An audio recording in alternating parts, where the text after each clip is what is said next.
जनतेच्या सरकारचं हे पहिले हिवाळी अधिवेशन आहे.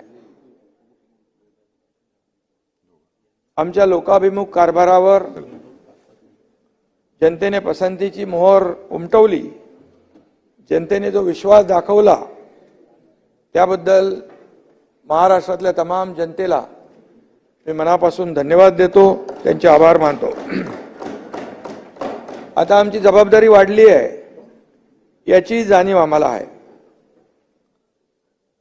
30 टीम आहे, पण नवीन सिरीज सुरू झालेली आहे. मागची सिरीज आम्ही लँडस्लाइड विक्ट्री साजरी करत जिंकली. नव्या मालिकेची सुरुवात नागपूरच्या ग्राउंडवर झाली आहे आणि नागपूरचे मुख्यमंत्री आता आमचे कॅप्टन आहेत. इथूनही आमच्या विकास आणि कल्याणकारी कामांची विजयी पताका फडकत राहील अशा प्रकारची ग्वाही मी आपल्याला या ठिकाणी देतो. येत्या 5 वर्षात जनतेला जे आश्वासनं दिलेली आहेत त्या पुढच्या 5 वर्षामध्ये आम्ही पूर्ण करू याचा विश्वास देखील व्यक्त करतो. कारण आम्ही 2.5 वर्षामध्ये नाताभाऊ कमीत कमी 5 वर्ष नाही त्याहीपेक्षा जास्तीच्या कालावधीचं काम केलं. कल्याणकारी योजना असतील, विकास असेल, आणि म्हणून महायुतीने ज्या योजना सुरू केलेल्या आहेत या योजनांपैकी कुठलीही योजना बंद होणार नाही. या सर्व योजना सुरू राहतील आणि येत्या काळात जनतेच्या कल्याणासाठी नवीन देखील योजना सुरू केल्या जातील. सर्वसामान्य लोकांचं जीवन उंचावणं, त्यांच्या जीवनामध्ये आमूलाग्र बदल घडवणं, त्यांच्या आयुष्यात समाधान निर्माण करणं आणि राज्याला प्रगत आणि समृद्ध करण्यासाठी आमचं सरकार अहोरात्र काम करेल अशा प्रकारचा शब्द या ठिकाणी मी देऊ इच्छितो. हिवाळी अधिवेशनामध्ये विरोधी पक्ष गारटलेला दिसला, कारण अंबादासजी जनतेच्या प्रेमाची ऊब आम्हाला मिळाली, महायुतीला मिळाली. वास्तविक पाहता एवढ्या दारुण पराभवानंतर विरोधी पक्षाच्या कार्यपद्धतीमध्ये बदल होईल, वागणुकीत बदल होईल असं वाटलं होतं, परंतु दुर्दैवाने तसं काय घडलं नाही, घडत नाही. पुन्हा तेच आरोप, तेच पायऱ्या, आणि त्यामुळे सभापती महोदय एक मी शेर आठवला म्हणून सांगतो. तूफानों में कश्तियां और घमंड में बड़ी बड़ी हस्तियां डूब जाती है. घमंड में बड़ी बड़ी हस्तियां डूब जाती है. अंबादास आपण व्यक्तिशः काय घेऊ नका, कारण मी और मस्तियां खत्म हो जाती है. हे या विधानसभेच्या निकालावरून स्पष्ट झालेलं आहे. कारण जेवढं या निवडणुकीमध्ये यश महायुतीला मिळालं हे खरं म्हणजे आपल्याही सदस्यांनी बोलताना मागच्या चर्चेत सांगितलं की अनपेक्षित यश या ठिकाणी मिळालं. आम्हालाही माहित नव्हतं एवढं मिळेल म्हणून. म्हणजे हे यश जनतेने दिलंय, लाडक्या बहिणींनी दिलंय, लाडक्या भावांनी दिलंय, लाडक्या शेतकऱ्यांनी दिलंय, सगळ्यांनी दिलंय. त्यामुळे ईव्हीएमचा घोटाळा, तुमच्याच लोकांनी सांगितलंय की ईव्हीएमचा घोटाळा झाला नाही, कारण हे यश, ईव्हीएमचा घोटाळा झाला असता आम्हाला माहित पडलं असतं, तुम्हाला माहित पडलं असतं. त्यामुळे म्हणाले सत्ताधाऱ्यांनाही माहित नव्हतं की एवढा विजय मिळेल. आणि म्हणून खोटे नाटे आरोप प्रत्यारोपामध्ये अडकण्याऐवजी जनतेचे प्रश्न या ठिकाणी आपण मांडाल अशी अपेक्षा होती. खालच्या सभागृहात देखील मी बसलो होतो. खालच्या सभागृहात देखील, सभागृहामध्ये कमी आणि बाहेर मीडियामध्ये जास्त. म्हणजे काय म्हणतो त्यांना, आपल्या सभागृहामध्ये आपल्या या अधिवेशनामध्ये आपल्या मतदारसंघाचे प्रश्न असतात, राज्यातले प्रश्न असतात, ते सोडवण्याची संधी असते. त्याला वाचा फोडण्याची संधी असते, परंतु पायऱ्यांवर आणि फक्त मीडियाच्या माईकवर त्यांनी बोलण्यामध्ये धन्यता मांडली. आणि म्हणून मी एकच सांगतो की आम्ही यापूर्वी देखील विरोधकांना आरोपाला आरोपाने नाही कामातून उत्तर दिलं. यापुढे देखील आरोपाला आम्ही कामातूनच उत्तर देऊ. जनतेला काम करणारे लोक आवडतात, शिव्या शाप देणारे नाही आवडत.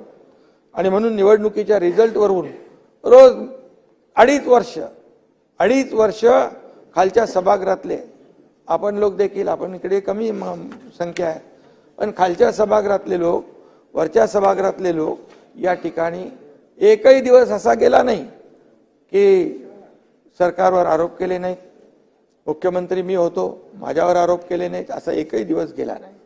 परंतु निवडणुकीच्या निकालावरून हे स्पष्ट झालं की काम करणाऱ्या लोकांना जनता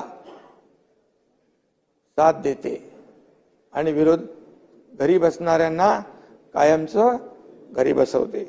आणि म्हणून अंतिम आठवडा प्रस्तावावरील विषयावर बोलत असताना उद्योग, सिंचन, सौर ऊर्जा, शेतकरी विमा, कायदा सुव्यवस्था असे बरेच प्रश्न आहेत.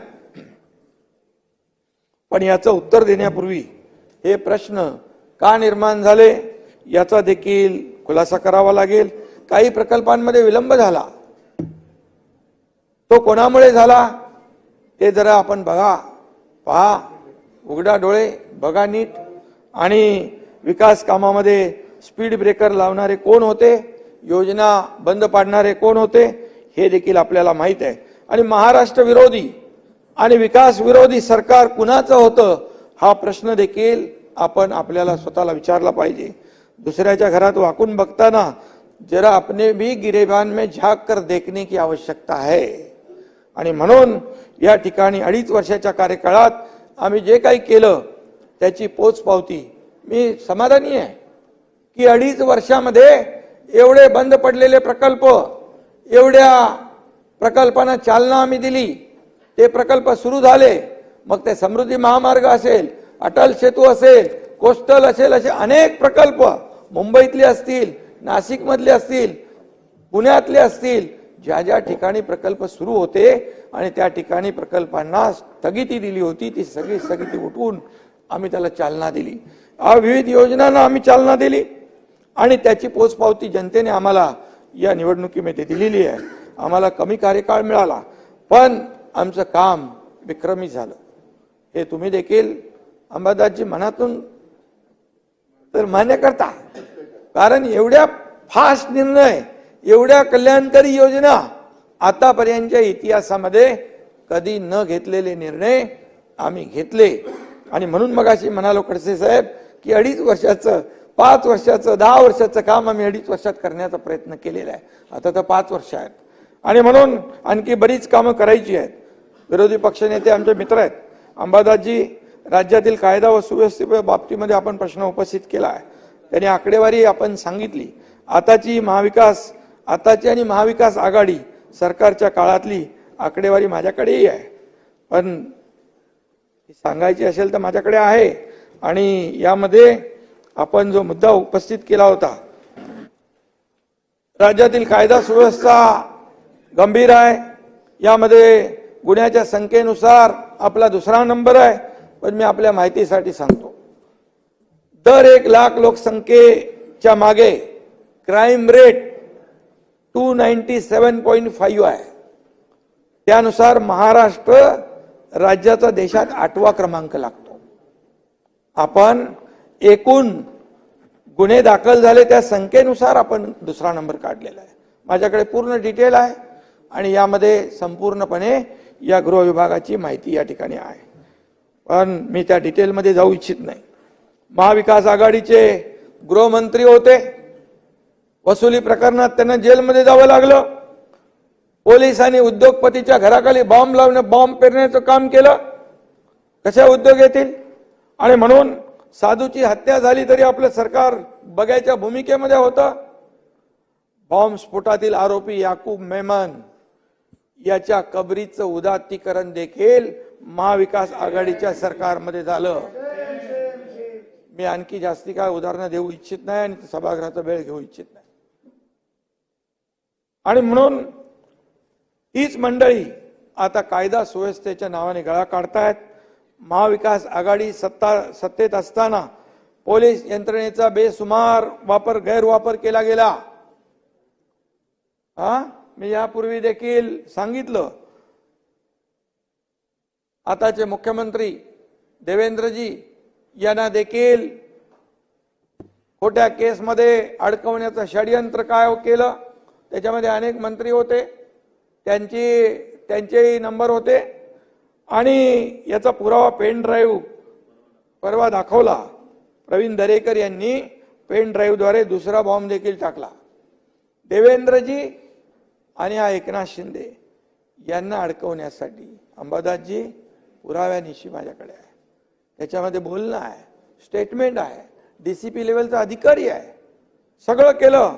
पोलीस यंत्रणा त्यावेळच्या सरकारच्या प्रमुख मंडळींनी या ठिकाणी कसा दुरुपयोग केला, कशी त्याचा गैरवापर केला आणि कशी कारस्थानं केली हे देखील आपण ते बोलू शकत नाही, कबूल करू शकत नाही. वस्तुस्थिती मला माहीत आहे. मी त्या सरकारमध्ये होतो आणि म्हणून महाविकास आघाडीतून बाहेर पडताना आम्ही वारंवार जी गोष्ट सांगत होतो ती पुराव्यानिशी आता बाहेर पडलेली आहे. हे चांगली गोष्ट नाही आहे, हे दुर्दैव आहे. त्यामुळे कायदा आणि सुरक्षेवर बोलण्याचा नैतिक अधिकार किती आहे हा देखील प्रश्न या ठिकाणी निर्माण होतो. कायदा आणि सुव्यवस्थेबद्दल काही प्रश्न असतील तर त्यावर गांभीर्याने चर्चा व्हायला हवी होती. परंतु आरोप प्रत्यारोप यामध्ये आपण गेलो आणि खरे हकीकत आणि खरे प्रश्न बाजूला राहिले हे देखील मान्य केलं पाहिजे. परभणी असो, बीड असो, कल्याण असो, हे न्यायाचं राज्य आहे. इथं न्यायच होईल. त्या बाबतीमध्ये देखील मुख्यमंत्री महोदयांनी सविस्तर खालच्या सभागृहामध्ये उत्तर दिले. मला वाटतं इथेही दिले आणि म्हणून त्याची देखील माझ्याकडे डिटेल आहे सगळी. पार्श्वभूमी काय, कारवाई काय, एसपीला बदली केलं, अनेक पोलिसांना निलंबित केलं, SIT लावली, न्यायालयीन चौकशी लावली आणि गुन्हेगार जे आहेत या गुन्हेगारांना गुंडांना दया कुठल्या परिस्थितीमध्ये दाखवली जाणार नाही. कारण या तो किती मोठा असेल, कुणाशी लागेबंदी असतील, कुणाच्याही जवळचा असेल तरी सुद्धा त्या गुन्हेगाराला सोडलं जाणार नाही. हे सरकार सर्वसामान्यांचं आहे. सर्वसामान्यांना न्याय देणारं सरकार आहे. सज्जनांचं रक्षण आणि दुर्जनांना शासन करणारं हे सरकार आहे. त्यामुळे मी सुद्धा त्यावेळेस महाआघाडी सरकारमध्ये होतो, मंत्री होतो. अंबादासजी आपण म्हणालात मंत्रिमंडळाची सामूहिक जबाबदारी आहे. अरे जिथं मलाच खोट्या गुन्ह्यात अडकवायचं कारस्थान होतं चालू आणि जेलमध्ये टाकण्याचा डाव शिजत होता, तिथे कसली आहे आली सामूहिक जबाबदारी हा देखील विचार करण्याचा. बाकी मी आणखी त्याच्यात खोलात जात नाही. तेवढा वेळ मी आपला घेणार नाही. तिकडे कसा कारभार चालत होता हे मी जवळून पाहिलेला आहे. अंबादास आपल्यालाही त्याची कल्पना आहे, पण आपल्याला बोलता येत नाही, बोलणार नाही. ही देखील वस्तुस्थिती आपली आपली जबाबदारी आहे आणि म्हणून त्याचा आपला माणूस चांगला आहे. पूर्वी तुम लढो मैं कपडे संभालतो अशी पद्धत होती. आता अंबादास तुम लढो मैं बुके देके घर जाता हूं अशी परिस्थिती आहे. गेला आठवडाभर धामधुमीत गेला. विरोधकांचं आतून कीर्तन बाहेरून तमाशा असं चित्र पाहिलं. तुम्ही व्यक्तिशः कोणी घेऊ नका हे मी सांगतो, कारण खाली सभागृहात देखील मी आहे. त्यामुळे आपण जे मी बोलतोय ते व्यक्तिशः कोणीही आपल्यावर घेण्याची आवश्यकता नाही. काही जणांना मगाशी म्हटलं मी, सभागृहात बोलण्यापेक्षा मीडियाचे कॅमेरे जास्त सभापती महोदय प्यारे आहेत. त्याला आपण काय करणार. आणि म्हणून सभागृह चर्चेसाठी आहे, सभागृह लोकांना न्याय देण्यासाठी आहे. हे विधानसभेचं अधिवेशन विदर्भातलं आहे आणि म्हणून विदर्भातल्या देखील जनभावना लक्षात घेऊन आपण सभागृहामध्ये त्याच्या प्रश्नाला चर्चेचा वापर करायला पाहिजे होता. परंतु महाराष्ट्राच्या विधानसभेचा आवार म्हणजे मनोरंजनाचा कट्टा नाही आहे. आणि म्हणून हे पवित्र सभागृह आहे. आणि म्हणून माझी अशी सगळ्यांना विनंती आहे, आपण या ठिकाणी कशाला आलोय, कुणासाठी आलोय, कुणी आपल्याला पाठवलंय, जबाबदारी कुणाची आहे, सर्व या जनतेने आपल्याला प्रत्येकाला. सही समय की है सही पहचान, नव भारत से घड़ी है आपकी शान. टॉप ब्रांड्स और इंटरनेशनल क्वालिटी, नव भारत में हर वॉच है मिलती. नव भारत वॉच कंपनी, चौपड़.